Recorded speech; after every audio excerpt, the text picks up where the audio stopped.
Hi, నా performance మీకు నచ్చినట్టయితే లైక్ చేయండి, షేర్ చేయండి, సబ్స్క్రైబ్ చేసుకోండి. కూటమి ప్రభుత్వం రాష్ట్రంలో పోలీసు యంత్రాంగాన్ని ఉపయోగించి రాజకీయ కక్షలు తీర్చుకోవడానికి ప్రయత్నం చేయడం చాలా అభ్యంతరకరం.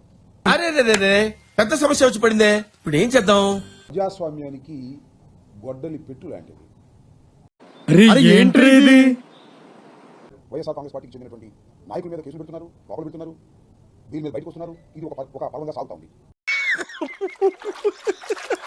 ఎర్రి బుక్ అని లేదు, ఆ ఎర్రి బుక్ బదులు ఒక బూత్ పదం పెట్టి కేసు పెట్టారు.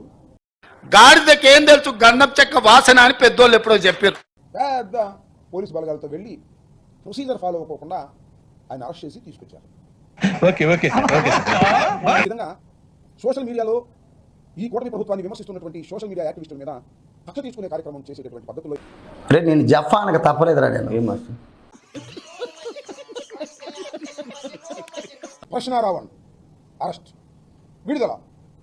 ప్రశ్నారావణ్ మళ్ళా అరెస్ట్, మళ్ళా విడుదల.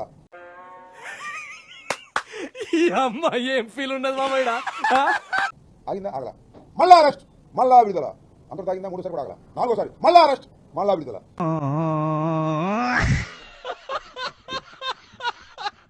ప్రశ్నారావణ్ అనే వ్యక్తి మా పార్టీ కాదు, ఈయనే కాదు, కేవీఆర్ కూడా మా పార్టీ కాదు. వచ్చిందండి వయ్యారి. మా పార్టీ యాక్టివిస్టులు కాదు.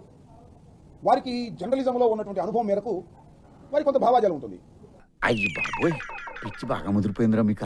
వారి ఐడియాలజీ, ఆ ఐడియాలజీ ప్రకారం ప్రజల్ని కన్విన్స్ చేయడం కోసం వారు అనేక రకాలుగా ప్రయత్నం చేస్తూ ఉంటారు యూట్యూబ్ లో. ఏంట్రా ఇది? వాళ్ళేమో వీడికి బిల్డప్ ఇస్తున్నారు, వీడేమో వాళ్ళకి బిల్డప్ ఇస్తున్నారు. అని మీరు చేస్తున్నది ఏమిటి? ఇక్కడే మేము అభ్యంతరం పెడుతున్నాం. వైఎస్ఆర్ కాంగ్రెస్ పార్టీ ఇలాంటి ప్రక్రియని వారు మాట్లాడినటువంటి మాటలకు మించి కేసులు పెట్టడం, కేసులు పెట్టి అరెస్ట్ చేయడం నేను తెలియకూడదండి. ఒకే ఇన్సిడెంట్ ఇది వెళ్ళిపోద్ది లోపలికి. ఆ నేల మీద ఎన్ని కేసులు పెట్టండి ఈ రాష్ట్రంలో? ఎన్ని కేసులు పెట్టారు? నా మీద 36 కేసులు పెట్టారు. కోర్టు మీ బతుకులు చెడా బతుకులా చెప్పింది, అయ్యా 36 కేసుల్లోనూ 36 సార్లు అరెస్ట్ చేయడానికి వీలేదు, ఇవన్నీ కూడా ఒకే ఎఫ్ఐఆర్గా ట్రీట్ చేయండి, వీటన్నిటి కూడా సాక్ష్యాలుగా తీసుకోమని చెప్పింది. అవునా? అబ్బా, 4 కోర్టులో పెడితే ఒక్క మ్యాజిస్ట్రేట్ కూడా మాకు రిమాండ్ ఇవ్వలేదు, కాబట్టి సెక్షనే మార్చేద్దాం అన్నారు. కాంగ్రెస్ పార్టీ జగన్మోహన్ రెడ్డి గారు చేతులు పెట్టుకుంటామని అడుగుతున్నా, నోరు మూసి కూర్చోవాలని అడుగుతున్నా. మా పార్టీ కాకపోయినా, మా భావాజాలం కాకపోయినా ఇది తప్పు అని చెప్పేటటువంటి ప్రయత్నం వైఎస్ఆర్ కాంగ్రెస్ పార్టీ